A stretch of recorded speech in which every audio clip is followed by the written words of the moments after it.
ہمارے گھر کے تو جھگڑے ختم ہونے کا نام ہی نہیں لیتے، ایک کے بعد ایک جھگڑا اور نئی مصیبتیں روز آئے دن ہمارے گھر کی منتظر ہوتی ہیں۔ کیا ہم پہ کسی نے کالا جادو کروا دیا ہے یا پھر کوئی ہمارے پیچھے ہاتھ دھو کے پڑا ہے؟ ہر دوسرے گھر کی یہ سچویشن ہے۔ تو ضروری نہیں ہوتا کہ ہر چیز کے پیچھے کالا جادو ہوتا ہے یا لوگ ہوتے ہیں۔ کچھ چھوٹی چھوٹی چیزیں ایسی ہوتی ہیں جنہیں ہم اگنور کر رہے ہوتے ہیں اور جن کی طرف ہمارا دھیان نہیں ہوتا۔ ہمیں ڈراموں، فلموں اور سوشل میڈیا اور فیشن وغیرہ کے بارے میں تو ہمیں نالج ہوتا ہے کہ یہ اس ڈیزائنر کی چیز ہے، یہ اس چیز کی ہے، لیکن خود اپنی زندگی کو بچانے کے لیے ہم نے کبھی بھی اسلام کی طرف فوکس نہیں کیا، قرآن پاک کی طرف فوکس نہیں کیا، ہم نے کبھی اسلام کو جاننے کی کوشش ہی نہیں کی۔ اگر ہم اسلام کو جاننے کی کوشش کر لیں، اگر ہم پورے دن میں اگر 10 سے 20 منٹ ہم اسلام کو سمجھنے کی کوشش کریں تو ہماری زندگی میں جو یہ پرابلم، ٹینشنیں اور یہ نیگیٹیوٹیز ہیں یہ سب دور ہو سکتی ہیں۔ تو آج کا جو ٹاپک ہے وہ حیران کن ہوگا کہ کیسے آپ لوگوں کے گھر میں جو جھگڑے، فساد، لڑائی اور ہر وقت عجیب سا سچویشن، چھوٹی چھوٹی بات پہ غصہ آ جانا، تو اس سب کے پیچھے کی ریزن کیا ہے؟ جی ہاں جی، جب ہم گلی یا سڑک والی، آپ لوگوں نے نوٹ کیا ہوگا یا پھر آپ لوگ خود ایسا کرتے ہوں گے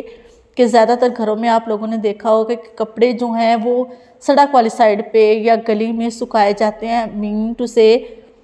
کہ اس ایسی جگہ پہ جہاں پہ پبلک گزر رہی ہوتی ہے، اس جگہ پہ ہم اپنے پہننے والے کپڑے جو ہیں اپنے گھر کے جتنے بھی فرد ہوتے ہیں یا اپنے بیسیکلی ہم سکھا رہے ہوتے ہیں، تو ہم اس چیز کو نوٹ ہی نہیں کر پاتے کہ اس کی وجہ سے ہم کتنا بڑا پرابلم میں آ رہے ہیں۔ جب ہم گلی یا سڑک پہ اپنے والی سائڈ پہ اپنے کپڑے سکھا رہے ہوتے ہیں، اس جگہ پہ جہاں پہ لوگوں کی نظر پڑ رہی ہوتی ہے، تو بیسیکلی جب وہاں سے لوگ گزر رہے ہوتے ہیں تو ان میں سے کچھ لوگ ایسے ہوتے ہیں جن کی نظر ہی بری ہوتی ہے۔ دیکھیں، اب آپ بولیں گے کہ یہ اسلام چینل ہے اور اس طرح کی باتیں کریے تو واقعی ایسا ہے۔ تو اللہ نے کبھی بھی کسی انسان کو برا نہیں بنایا، نہ اس کی نظر کو برا بنایا، لیکن ہم لوگ جو اس شیطان کی دن رات پوجا کرنے میں مصروف ہے نا، وہ ہماری زندگی میں اتنی نیگیٹیوٹی لے آتی ہے کہ ہماری باتوں سے، ہماری نظروں سے صرف ہماری زندگی نہیں بلکہ دوسرے لوگوں کی زندگی پہ بھی برا اثر پڑ رہا ہوتا ہے۔ تو کچھ لوگ جو اتنے گندے، ہر ٹائم ایک دوسرے سے حسد کرنا، ہوس کرنا، لوگوں کو نقصان پہنچانے کے بارے میں سوچتے ہیں، کالا جادو کرنے کے بارے میں سوچتے ہیں، یا کوئی بھی نیگیٹیوٹی ان کی زندگی میں ہر ٹائم شامل ہوتی ہے۔ شیطان کی پوجا کرنے کا ہرگز مطلب یہ نہیں ہے کہ ہم اگربتیاں لے کے اور تھال میں کچھ سجا کے تو ہم باقاعدہ طور پہ اس کی پوجا کر رہے ہوتے ہیں۔ ہمارے بیسیکلی کام ہی شیطان کی پوجا کرنے والے ہوتے ہیں۔ آپ خود اندازہ لگائیں کہ 24 گھنٹے میں ہم 5 سے 10 منٹ بھی اللہ کو نہیں دے پا رہے ہوتے، اور ہم کہتے ہیں ہم مصروف ہیں، ہم یہ کر رہے ہیں، ہم وہ کر رہے ہیں۔ تو یہ جو شیطان کی ہم پوجا کر رہے ہوتے ہیں، اس میں بیسیکلی کیا ہوتے ہیں؟ ہم ناچ گانا دیکھ رہے، ڈرامہ دیکھ رہے، ہم لوگوں سے حسد کر رہے، لو اللہ نے اس کو دے دیا، مجھے دے دیا۔ دیکھیں، یہ اللہ کی تقسیم ہے، وہ جسے جو چاہے وہ عطا کرتا ہے۔ ہو سکتا ہے اللہ نے آپ کو وہ چیز عطا کی ہو جو دوسرے کے پاس نہ ہو۔ ہم اللہ کا شکر ادا کرنے کی بجائے ناشکری کی باتیں کرتے ہیں اور اپنے ذہن میں ایسی عجیب عجیب باتیں لے آتے ہیں۔ کاش اس کا جھگڑا ہو جائے، میاں بیوی کا جھگڑا ہو جائے، کاش اس کا میاں یہ کر دے، کاش یہ ہو جائے، کاش وہ ہو جائے۔ دیکھیں، یہ پلیز چھوڑ دیں، یہ زندگی 2 دن کی ہے۔ اللہ نے اتنی اچھی زندگی دی ہے، ہمیں مسلمان پیدا کیا ہے، سب سے بڑی بات۔ اور سب سے بڑی بات یہ کہ ہم سے لکی کوئی ہو ہی نہیں سکتا کہ ہم اس ہستی کی امت ہیں جو دن رات راتوں میں ہماری گناہ کی مغفرت کے لیے جو روتے تھے۔ آپ کو میں بتاؤں کہ جب حضرت بی بی فاطمہ الزہرا کا نکاح ہوا تو ان کے حق مہر کی بات ہوئی، تو جب حضرت موسیٰ علیہ السلام اللہ کی طرف جا رہے تھے تو انہوں نے کس چیز کو اپنا حق مہر مقرر کیا؟ اگر اس کے باوجود بھی ہم اپنی زندگی کو اسلام کے مطابق نہیں گزار پا رہے یا نہیں اس کی طرف فوکس کریں تو پھر ہماری زندگیوں پہ ہمارے اوپر لعنت ہے۔ بی بی فاطمہ الزہرا وہ کچھ بھی مانگ سکتی تھی، انہیں جنت بھی مل سکتی تھی حق مہر میں، ٹھیک ہے، بٹ انہوں نے حق مہر میں اپنے بابا کی امت کی مغفرت مانگی۔ اس سے خوش نصیبی ہماری کیا ہو سکتی ہے؟ یہ گھر، پیسہ، گاڑی، اٹس ناٹ میٹر، یہ سب کچھ بھی نہیں ہے، یہ مر جائیں گے، یہ سب کچھ ادھر ہی رہ جائے گا۔ تو پلیز اپنی زندگی سے نیگیٹیوٹی ختم کریں، اور جو لوگ اپنے گھر کے کپڑوں کو گلی یا سڑک وغیرہ پہ سکھاتے ہیں تو کائنڈلی اس چیز کو پرہیز کیا کریں۔ آپ کپڑے گھر میں ایسی جگہ پہ سکھائیں جہاں پہ دوسرے لوگوں کی نظر نہ پڑے۔ تو میں نے جیسے بتایا کہ کچھ لوگوں کی نیگیٹیوٹی یعنی ان کی سوچ اتنی گندی ہوتی ہے کہ وہ 24 گھنٹے برا کرنے کے لیے سوچ رہے ہوتے ہیں، تو ان کی زندگی اور ان کی نظروں میں جو نیگیٹیوٹی آ جاتی ہے۔ تو وہ جب کسی بھی انسان کو، چاہے وہ ہمیں نہیں جانتے، اٹس ناٹ میٹر کہ وہ ہمیں جانتے یا نہیں جانتے، لیکن جب وہ ہیں ہی برے،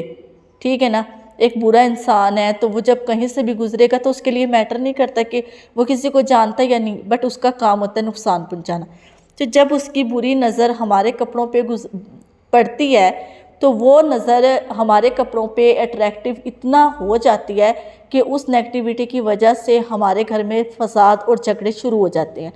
تو یہ چھوٹی چھوٹی چیزیں ہوتی ہیں جن کو ہم نے احتیاط کرنا ہوتا ہے۔ ویسے بھی اسلام میں یہ جائز ہی نہیں ہے کہ عورت جو ہے وہ خاص طور پہ اپنے کپڑوں کو ایسی جگہ پہ پھیلائے یا لٹکائے جہاں پہ نامحرموں کی نظر پڑے، بٹ ہم اس چیز کو تو فوکس ہی نہیں کرتے۔ آج کل تو ہم نامحرموں کے سامنے دوپٹہ بھی نہیں لیتے، ہم تو ڈریس اس طرح کے ویئر کرتے ہیں کہ جب تک نامحرم ہمیں نہ دیکھیں ہمیں اچھا نہیں لگے گا، ہم تو یہ سب کرتے ہیں نا،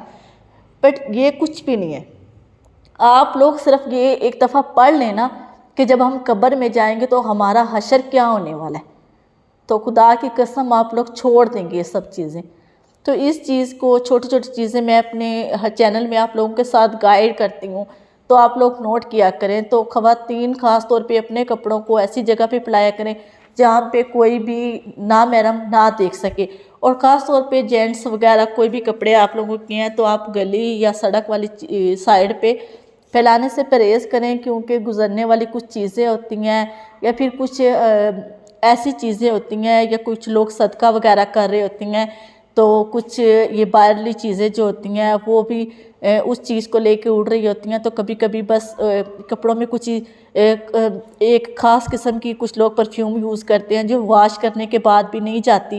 تو وہ بھی جو خوشبو ہوتی ہے یا وہ گندگی سے جو گندی چیزیں نکلتی ہیں وہ بھی اس سے ہمارے کپڑوں میں آ جاتی ہیں، اور کپڑوں میں سے آتی ہیں تو جب ہم وہ کپڑے ویئر کرتے ہیں تو وہ آٹومیٹک ہمارے اندر کنورٹ ہو جاتی ہیں، اور جب وہ ہماری باڈی میں کنورٹ ہو جاتی ہیں تو پھر ہمارے اوپر فوکس یا کنٹرول نہیں رہتا۔ ہمارا باڈی پہ اور ہمارے مائنڈ پہ جو کنٹرول ہوتا ہے وہ یا تو ان برے لوگوں کی نیگیٹیوٹی کی وجہ سے ہوتا ہے، یا پھر وہ جو گندی جگہ سے کچھ چیزیں یا کچھ دوسری چیزیں آپ سمجھنے کی کوشش کر رہے ہوں گے کہ میں دوسری چیزوں کا کیا نام لینا چاہ رہی ہوں، تو وہ اس خوشبو کی وجہ سے ہماری طرف یعنی ہمارے کپڑوں میں آ کے اور وہ ہماری لائف کو ڈسٹرب کر رہے ہوتے ہیں۔ اور سب سے بڑی بات یہ کہ آپ جب بھی کپڑے سکھاتے ہیں تو بیسکلی نماز وغیرہ کے کپڑے ہوتے ہیں، تو کائنڈلی آپ کوشش کیا کریں کہ کپڑے کہیں بھی ایسی جگہ جہاں پہ کبھی کوئی رہتا نہ ہو، یا پھر کسی نے کبھی کپڑے پہلے سکھائے نہ ہو، یا آپ لوگوں کو لگے کہ یہ جگہ بہت ٹائم سے ایسے ویران پڑی ہے۔ کچھ لوگوں کی چھتیں ایسی ہوتی ہیں جس پہ کافی ٹائم تک کوئی جا نہیں پاتا، یا کچھ اس طرح کی ہوتی ہیں، اور ہم کپڑے سکھا کے وہاں سے آ جاتے ہیں تو کپڑوں میں ہلکی سی خوشبو ہوتی ہے، یا کچھ کلر انہیں اتنا اٹریکٹ کر رہا ہوتا ہے کہ وہ چیزیں جو ہیں اس کپڑوں میں پھر عاشق ہو جاتی ہیں، اور اس کا ہماری باڈی پہ ایک چھوٹی سی غلطی ہماری پوری زندگی کو اس طریقے سے برباد کر دیتی ہے نا کہ پھر انسان کچھ بھی نہیں کر پاتا۔ تو پلیز کائنڈلی آپ کپڑے سکھاتی دفعہ اور اس طرح کی کوشش کیا کریں، چھوٹی چھوٹی چیزوں کو نظر میں رکھا کریں۔